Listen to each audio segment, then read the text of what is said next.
A'udzubillahi minasyaitonirrajim. Bismillahirrahmanirrahim. Alhamdulillahirabbil alamin wassalatu wassalamu ala asyrafil anbiya'i wal mursalin wa ala alihi wa sahbihi ajma'in. Bersyukur pada Allah Subhanahu wa taala pada pagi ini alhamdulillah sekali lagi kita dapat bersama-sama dalam sesi tadabbur Al-Quran. InsyaAllah pada pagi ini kita akan membaca daripada muka surat 402 insyaAllah. Kita akan masuk pada muka surat 402 dan masih lagi kita akan berbincang tentang surah Al-Ankabut. Tapi kita dah sampai kepada hujung-hujung surah Al-Ankabut.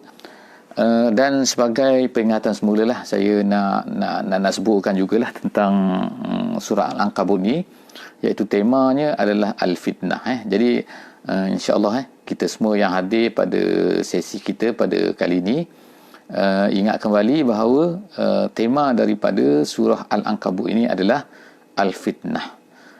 Al-Fitnah dalam erti iaitu cubaan daripada Allah Subhanahu wa taala terhadap orang-orang yang beriman. Apabila orang tu mengatakan bahawa dia beriman, maka dia akan diuji oleh Allah Subhanahu wa taala. Maknanya jangan anggap bahawa kalaulah dia ni telah beriman maka dia akan selamat, tak ada masalah dalam hidup dia dan sebagainya.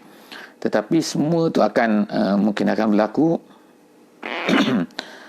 diuji oleh Allah Subhanahu wa taala untuk menguji adakah dia ni beriman ataupun tidak. Adakah dia ni benar-benar beriman ataupun tidak.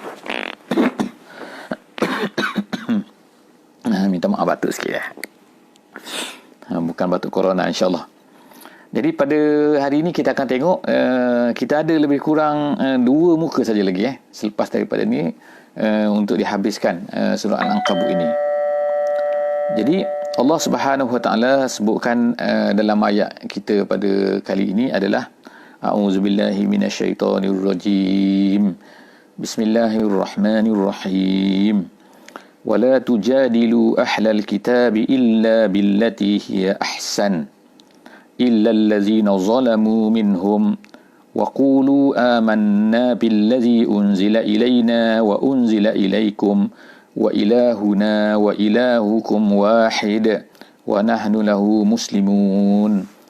Alhamdulillah, sadaqallahul azim. Alhamdulillah kita akan tengok pada hari ini ialah Allah Subhanahu wa taala dia nak ajar kita bagaimanakah cara untuk kita berdepan dengan ahli kitab dan juga dengan orang-orang yang tidak mahu beriman ni.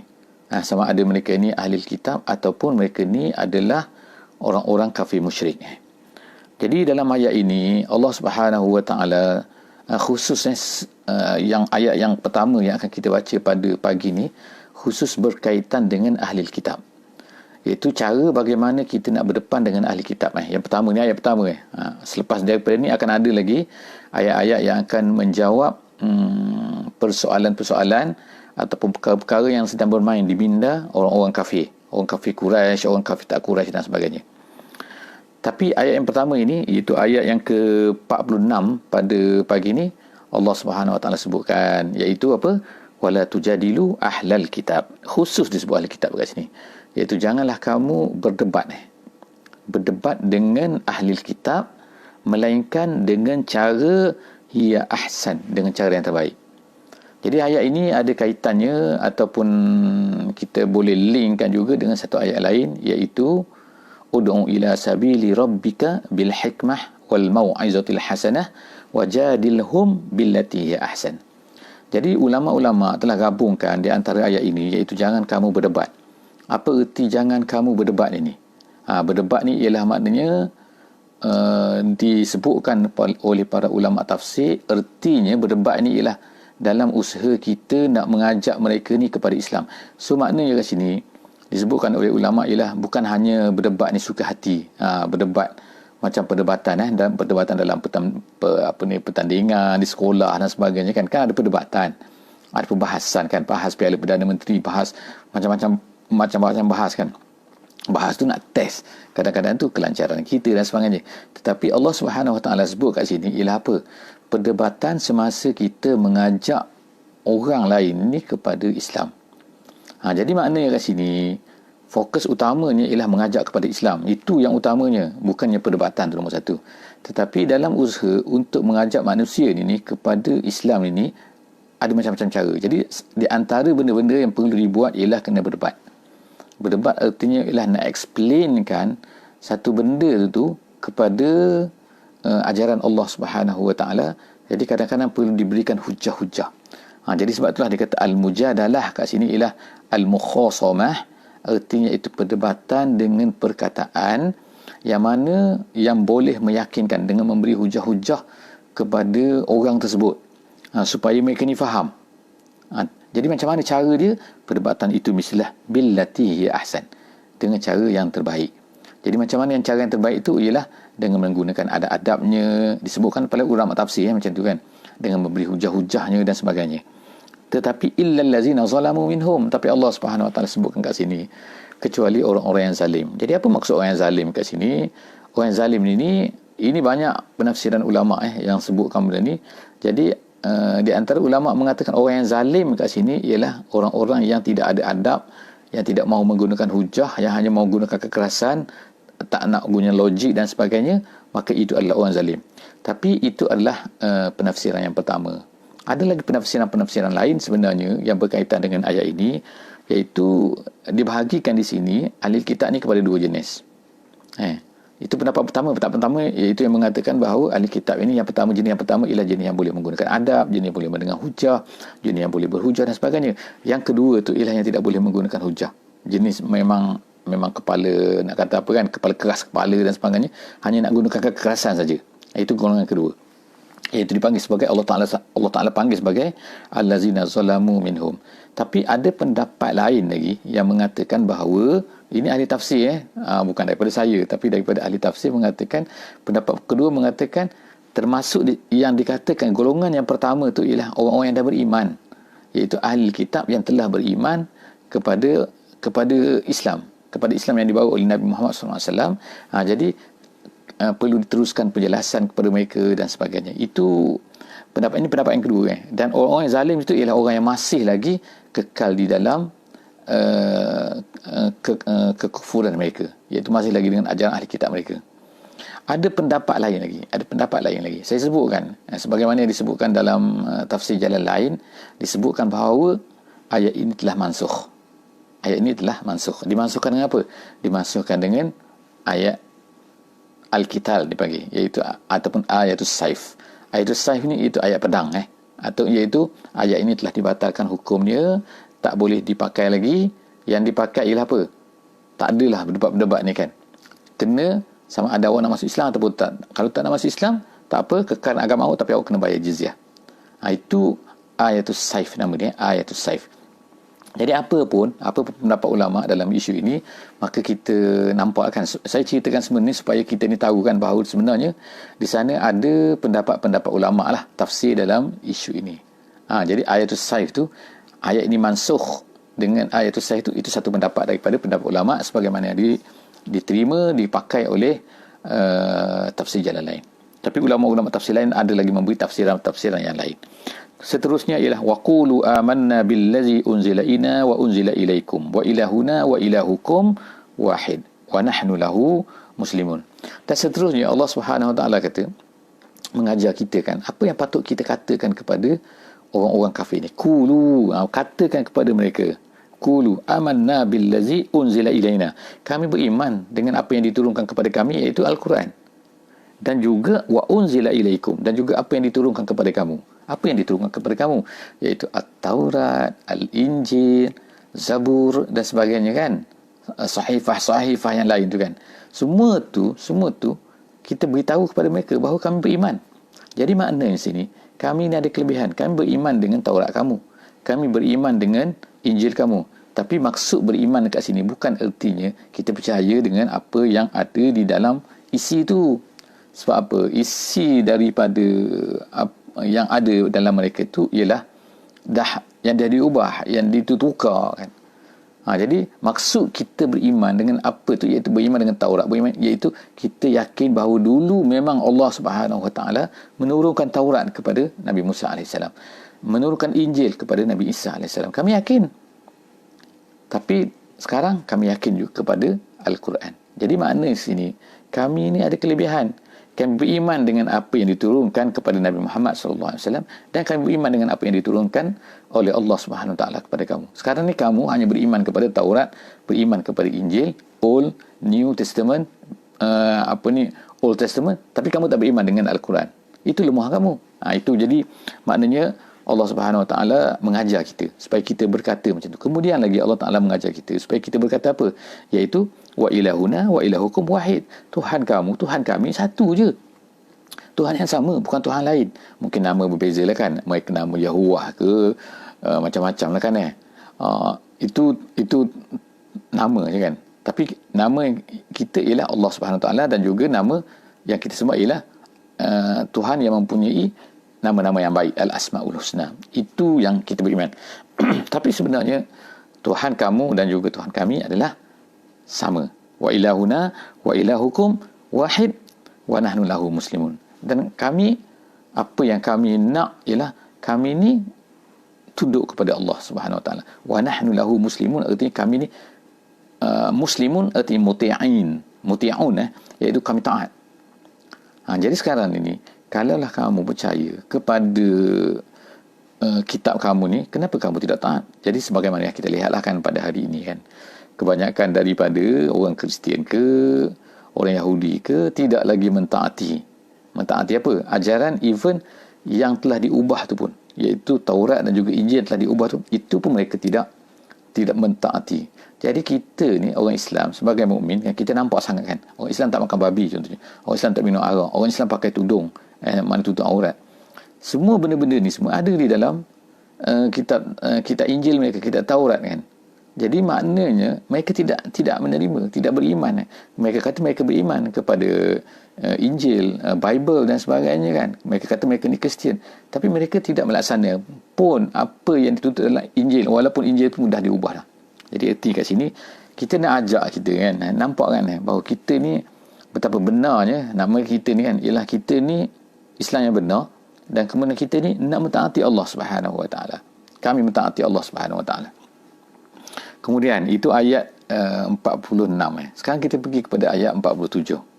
Wa kadzalika anzalna ilaikal kitab fallazina atainahumul kitab yu'minuna bih wa min haula'i man yu'minu bih wa ma yajhadu bi ayatina illa al-kafirun. Seterusnya Allah Subhanahu Wa Taala kata, dan begitulah kami telah turunkan kepada kamu wahai Muhammad Alkitab, iaitu Al-Quran ni.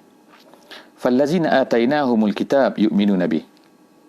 Sebahagian daripada orang-orang sebahagian orang-orang yang telah diberikan, kami berikan kepada kitab kepada mereka ni, mereka telah beriman dengan Al-Quran. Wa min haula man yu'minu bih. Daripada mereka ni ada yang beriman. Jadi maknanya ada jugalah ahli kitab ini daripada orang Yahudi ke, orang Kristian ke. Di zaman Nabi SAW tu ada satu kelompok orang Kristian yang sangat besar bilangan mereka, iaitu daripada Najran. Satu tempat di sekarang ni di Arab Saudi. Tempat tu terletak di antara Arab Saudi dan juga Yaman, dekat hampir dengan sempadan Yaman tu. Di sebelah selatan Arab Saudi tu ada satu tempat nama itu Najran. Jadi kawasan tu ialah satu kawasan yang dulunya di zaman Nabi SAW tu ialah merupakan tempat orang Kristian. Jadi masyhurlah macam mana tempat ni boleh jadi Kristian. Jadi diceritakan bahawa ada seorang pendakwah Kristian daripada Afrika ni telah pergi ke tempat tu. Dia pergi ke tempat tu, penduduk kawasan tu subur, ada air dan sebagainya kan. Jadi dia telah berdakwah kat situ, dan akhirnya semua orang di kawasan tu telah menjadi Kristian. Tengokkan usaha yang dibuat oleh pendakwah Kristian tu. Ini sebelum daripada Nabi Muhammad SAW. Akhirnya boleh jadi Kristian. Dan bila Nabi Muhammad SAW telah lahir, akhirnya mereka telah pergi menemui Nabi SAW di Madinah, dan mereka telah masuk Islam. Alhamdulillah kan, sampai sekarang lah, insyaAllah. Tapi Najran tu masyhur lah. Itu satu kelompok di mana orang-orang Kristian berada di situ. Dan mereka ni, wa min haula, Allah Ta'ala kata, ada di kalangan orang-orang Kristian dan juga orang Yahudi sendiri, iaitu seperti Abdullah bin Salam. Abdullah bin Salam masyhur, Abdullah bin Salam. Dia ni masyhur sebagai orang Yahudi yang bila Nabi SAW telah sampai ke Madinah, dia telah beriman. Jadi Allah SWT kata, wa min haula man yu'minu bih. Di antara mereka ni ada orang beriman dengan Quran ini, iaitu seperti Abdullah bin Salam, wa ma yajhadu bi ayatina illa al-kafirun. Dan tidak adalah yang menentang, yang menolak, yajhadu, menafikan ayatina, tanda-tanda kami ni, iaitu Al-Quran ini, melainkan orang-orang tu memang kafir. Jadi sama ada mereka ni akan jadi kafir kerana menolak, dan mereka ni tidak ditolak melainkan oleh orang kafir. Itu penafsiran lah di kalangan ulama. Seterusnya, wama kunta tatlu min qablihi min kitab wala takhuttuhu biyaminik idzal lartabal mubtilun. Allah Subhanahu wa taala sebut lagi, ini untuk menafikan pula sebab orang kafir ni ada di kalangan orang-orang yang tak suka pada Islam, kan, nak cuba menolak Islam ni. Apa dia punya hujah dia, apa dia punya logik dia lah, dia katakan. Dia kata apa? Di antara benda yang dia kata ialah Quran ni bukan daripada Tuhan Muhammad, tapi Quran ni adalah datang daripada Muhammad je. Tuhan dia Muhammad ni mandai-mandai je. Dia yang entah dia baca mana, dia kata kemudian dia pun buat Quran ni. Dan dia katakan Quran ni daripada Tuhan dia, daripada Tuhan. Itu kata Muhammad je, jangan percaya. Itu adalah di antara yang Allah Subhanahu wa taala kata hujah-hujah apa di situ, iaitu al-mubtilun, orang-orang yang ragu-ragu, orang yang menolak. Jadi ada orang yang menolak macam tu. Tapi tiba-tiba hujah-hujah mereka ni menjadi terbatal ataupun mengkonfuskan mereka sendiri pula. Apa dia? Kerana nombor satu apa ni? Wa ma kunta tatlu min qablihi min kitab. Muhammad ni Allah Subhanahu wa taala ni kalau ikutnya berkata kepada Nabi sallallahu alaihi wasallam dan diabadikan menjadi ayat Al-Quran, iaitu Allah Taala kata apa? Wa ma kunta tatlu min qablihi min kitabin. Ada ke sebelum daripada kamu dapat wahyu ni, kamu ni beriman? Kamu ni membaca kitab? Pernah kamu baca kitab? Tak pernah. Macam mana Nabi Muhammad SAW nak baca kitab sedangkan dia ni adalah seorang yang buta huruf? Buta huruf artinya maknanya tak boleh ummi, iaitu orang yang tak boleh membaca dan juga menulis. Macam mana dia nak baca sedangkan dia ni kalau kita sekarang kan, macam mana nak pergi library buat apa? Kalau orang tu tak pandai membaca, tengok bangunan boleh lah kan, tengok bangunan ni besar kecil ke apa pun kan, nak tengok buku banyak. Tapi kalau tak pandai baca, buat apa dia pergi library kan? Kalau pergi library bukan untuk membaca. Jadi Nabi kita, Nabi Muhammad SAW, Allah Ta'ala takdirkan dia telah menjadi ummi, iaitu orang yang tak pandai membaca dan tak pandai menulis, tak boleh membaca dan tak menulis. Jadi macam mana dia nak baca kitab terdahulu? Sebab di antara hujah mereka, dia kata ialah Muhammad ni membaca daripada Taurat, kitab orang Kristian, kitab orang Yahudi, lalu diungkapkan semula. Jadi tu nombor satu lah. Nombor satu. Yang keduanya, wala takhuttuhu biyaminik. Kamu tak boleh corekkan apa-apa tu dengan tangan kanan kamu. Maksud kat sini ialah kamu tak boleh membaca dan kamu tak boleh menulis. Itu maksud daripada ayat ni, wa ma kunta tatlu min qablihi min kitab wala takhut, boleh menulis.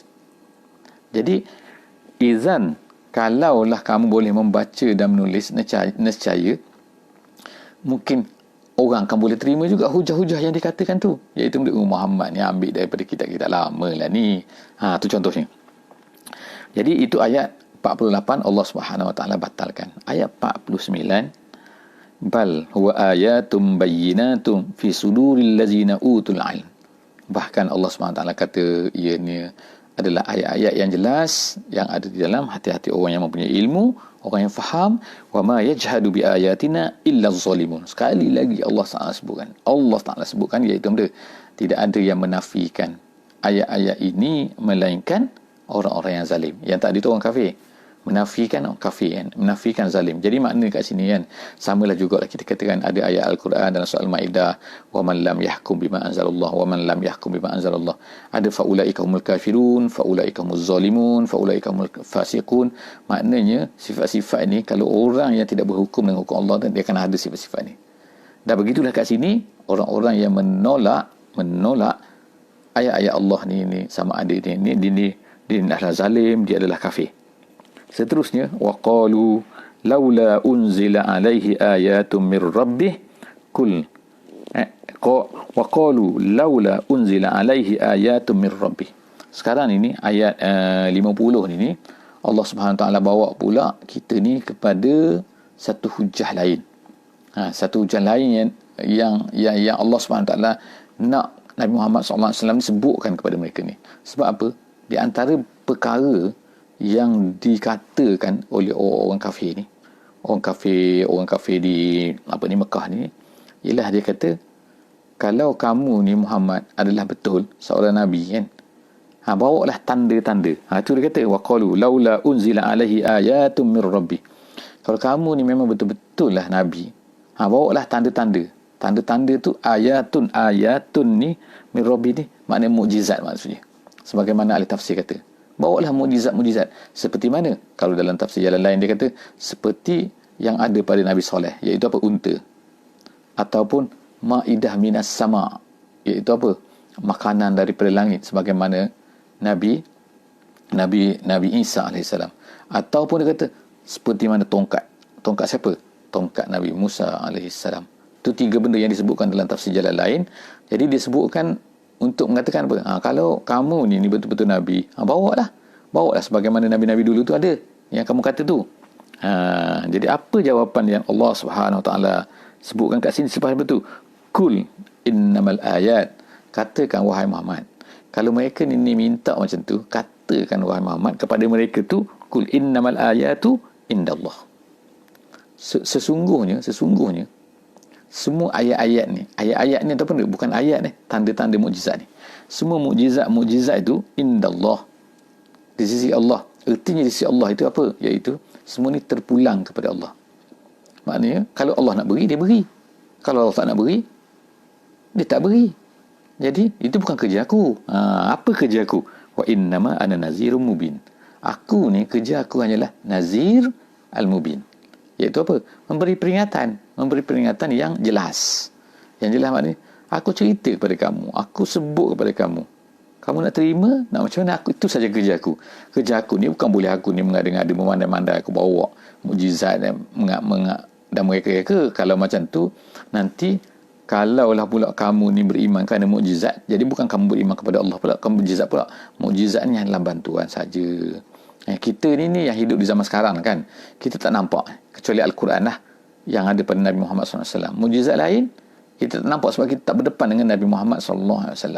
Jadi cukuplah orang yang beriman tapi kita tak nampak mukjizat tu kan, itulah sebenarnya satu benda yang tu. Sebab itulah Nabi SAW pernah puji kan, akan ada nanti kan, di akhir zaman nanti orang-orang yang berpegang kepada sunnah. Walaupun mereka tak tengok aku.